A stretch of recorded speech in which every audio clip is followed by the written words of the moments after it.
क्या आपको भी अकेले रहने में डर लगता है? स्कूटी, कार, साइकिल चलाने में डर लगता है? और सबसे बड़ा डर जो है भूतों का। इस समय हमारे शास्त्र हमें एक दिव्य रक्षा देते हैं, वो है नारायण कवच। तो चलिए नारायण कवच का पहला श्लोक गान करते हैं। ओम हरिर्विद्यां मम शर्वरक्षां नास्ताङ्घ्रिपद्मः पतगेन्द्रपृष्ठे दरारिचर्मा शिगदेषु चाप पाषाणधानोष्टगुणोष्टबाहु।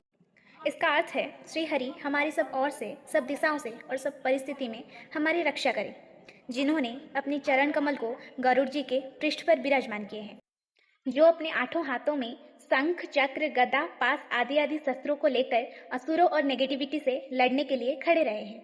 इससे श्री हरि हमारी सदैव रक्षा करें। अगली बार कभी डर लगे तो इस श्लोक का गान करिएगा। राधे श्याम।